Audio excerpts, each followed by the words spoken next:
솔루션의 이도영입니다.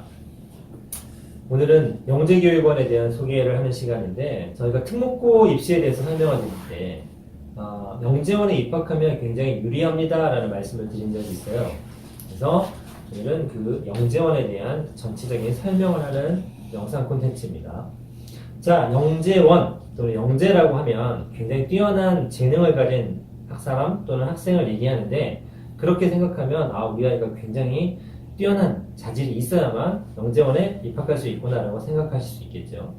근데 중요한 건 뭐냐면, 취지는 영재원의 목적 취지는 그게 맞는데, 만약 영재원에서 한 30명 정도만 뽑아서 영재원을 운영을 하게 되면 당연히 그렇게 어마어마한 학생들이 입학하는 게 맞습니다. 하지만 이 생각보다 영재원이 종류도 많고 개수도 많고 모집 인원도 굉장히 많습니다.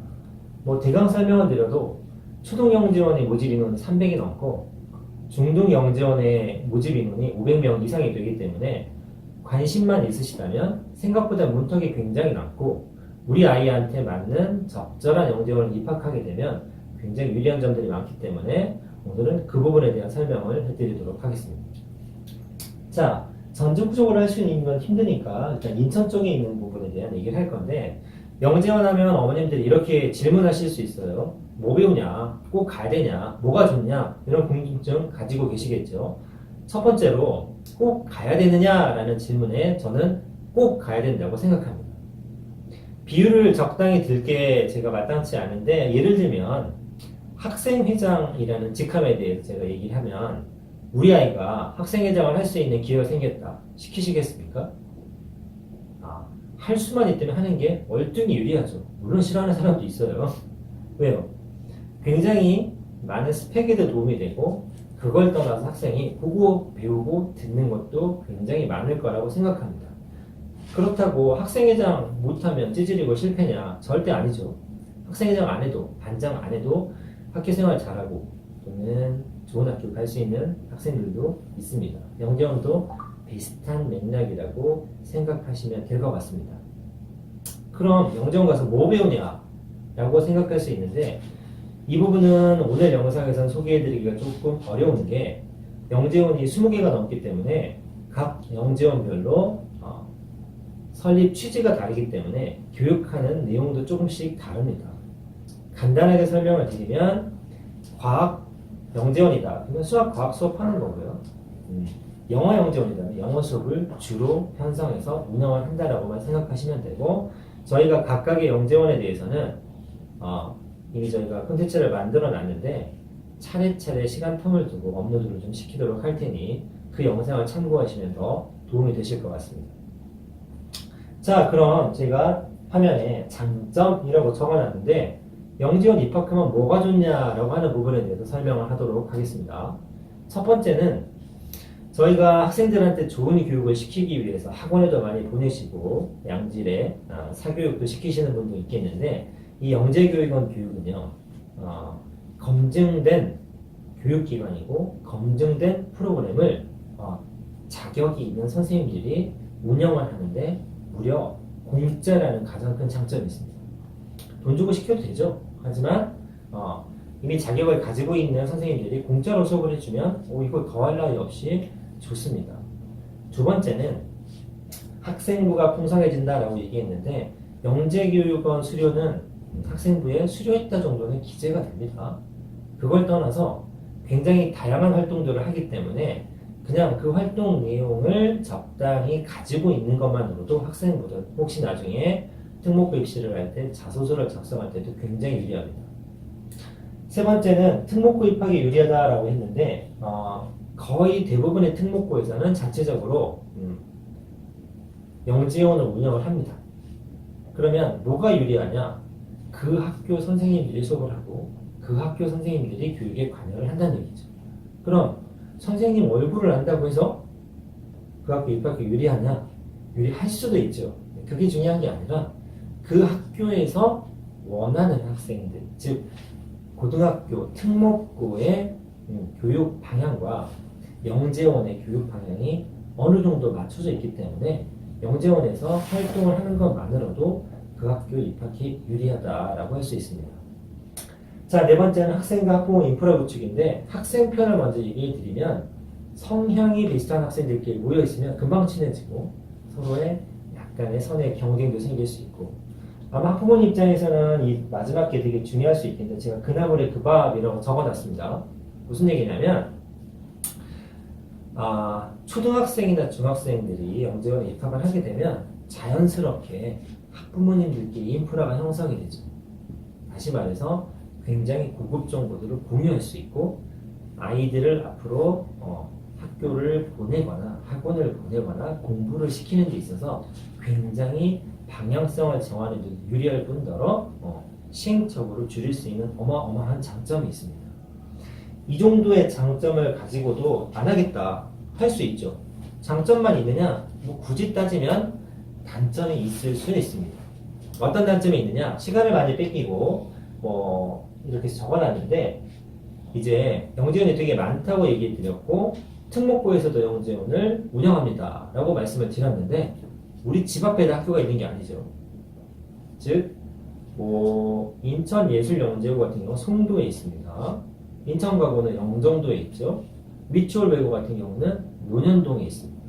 다시 말해 우리 집 앞에 학교가 있지 않기 때문에 주로 토요일날 주말에 수업이 많이 이루어지고 다 그런 건 아닙니다만 일부러 시간을 내서 이동을 해야 되기 때문에 그걸 희생하기 싫다라고 하면 안 하시면 됩니다. 제게는 이러한 단점에도 불구하고 굉장히 많은 장점이 있기 때문에 할 수만 있다면 영재원 입학 적극 권장해 드립니다.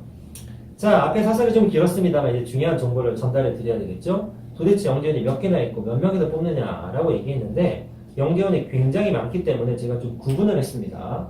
크게 나눴을 때는 초등학교 4학년을 대상으로 모집하는 초등영재교육원 그리고 초등학교 6학년을 대상으로 모집해서 중학교 때 교육을 진행하는 중등영재교육원으로 구분을 합니다. 먼저 초등을 먼저 보겠습니다. 먼저 여러분들이 반드시 기억해야 될 거는 할 수만 있다면 초등영재원 입학하는 걸 적극 권장합니다. 무슨 차이가 있냐? 일단 종류는 크게 세 가지라고 얘기할 수 있는데요. 첫 번째 발명영재가 있습니다. 교육청에서 주관하는 예전으로 따지면 교육청영재원. 두 번째는 예술영재라고 있는데 예체능계니까 설명을 오늘은 스킵하도록 하고 제가 별표로 해놨는데 대학교 부설영재원이 있습니다. 여기 세 학교를 적어놨는데 이 중에 인천대 영재원이 굉장히 유명합니다. 전국적으로도 굉장히 유명한 영재원 중에 하나입니다. 다시 말해서 초등학교는 인문계 학생의 기준이라면 두 곳의 영재원을 지원할 수 있습니다. 초등이 중등보다 유리한 점은 뭐냐? 여기 220명이라고 뽑는다고 했는데 지원 자격이 굉장히 낮습니다. 여기 발명영재나 인천대 영재원 같은 경우는 전교생 인원의 약 4% 내지 5% 정도 선에서 인원 제한 없이 추천을 받아서 지원을 할 수 있습니다. 그럼 중등은 어떠냐라고 물어볼 수 있지만 좀 이따 설명하겠지만 중등은 학교당 한두 명밖에 추천을 못 받습니다. 그만큼 경쟁이 치열하다는 얘기죠. 그래서 초등영재원, 발명영재 또는 인천대 같은 대학교 영재원을 지원하시는 게 좋다. 그리고 여기서 하나 더 교육청 산하영재원과 대학교 부설영재원은 운영하는 기준과 기관이 달라요. 무슨 말이냐? 모집하는 시기가 다르다는 얘기죠. 그래서 순서가 있습니다. 첫 번째는 인천대 영재원을 먼저 지원을 합니다. 그래놓고 붙으면 가고요. 혹시나 떨어져서 아쉽게 탈락을 했다. 그러면 그때 발명영재원에 지원을 할 수 있다는 겁니다. 초등영재원을 나왔다고 치고 중등영재원으로 한번 넘어가 보면 중등영재원 엄청 많습니다. 3, 4, 5, 6, 7, 8, 9, 10, 11, 12 거의 10개 가까이 되죠. 굉장히 많아요. 굉장히 많은 가고 인원도 많습니다만 여기 제가 자세히 적어놓지 않았는데 중등영재원은 한 학교당 많아야 2명만 추천이 가능합니다. 다시 말해서 전교 1등, 1, 2등 정도는 해야 쓸 수 있다는 얘기고 이 3번부터 9번까지 있는 교육청 영재원 중에 하나만 지원하는 겁니다. 그러면 초등 영재원에 들어가면 뭐가 유리하냐?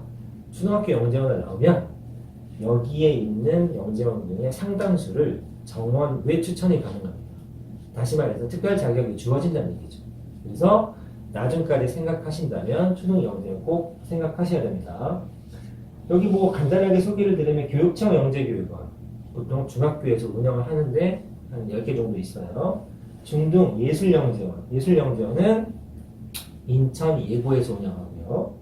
5번 인문영재원은 국제고에서 운영을 하고 있습니다. 그 다음에 영어영재원은 빨간색으로 해놨는데 인천 미추홀예고. 7번 창의융합영재원은 삼산동에 있는 인천 진산과학고등학교에서 운영하는 영재원이고요. 과학영재교육원, 제일 유명한 영재원 중에 하나인데 영종도에 있는 인천과고에서 운영을 합니다. 9번은 새로 생겼습니다. 융합영재원, 송도에 있는 인천과학예술영재학교에서 올해 처음 신입생을 뽑았어요. 30명. 새로 생겼으니까 조금 관심을 가져보실 만하고요. 마무리로 10번, 11, 12. 또 대학교 부설 영재원이 있는데 또 나오죠. 대학교 영재원이. 자, 대학교 영재원 같은 경우는 초등이랑 똑같습니다. 따로 뽑아요. 따로 뽑아서 중등도 똑같은데 먼저 예를 들면 인천대 영재원은 여름방학 정도에 뽑아서 10월에 최종 결과가 나옵니다. 지원해보고 만약에 떨어지면 여기 3번부터 9번에 있는 교육청 산하에 있는 영재원을 하나만 골라서 지원을 하시면 됩니다.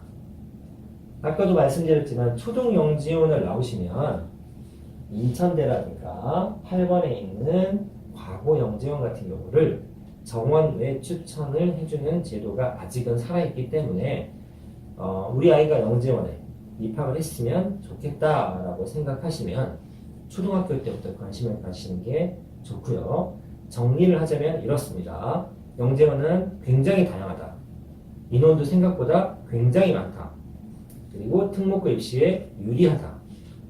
크게 초등과 중등이 나눠져 있고 중초등에서는 교육청과 대학교가 있는데 대학교 먼저 뽑고 교육청 나중에 뽑니다. 그래서 기회는 두 번이다. 중등도 굉장히 많지만 교육청 영재원 관할이 있고 대학교 영재원이 있는데 역시 기회는 두 번이다. 대학교 영재원 먼저 지원하고 떨어지면 교육청 영재원 지원할 수 있다. 이 정도가 개괄적인 설명이 되겠습니다.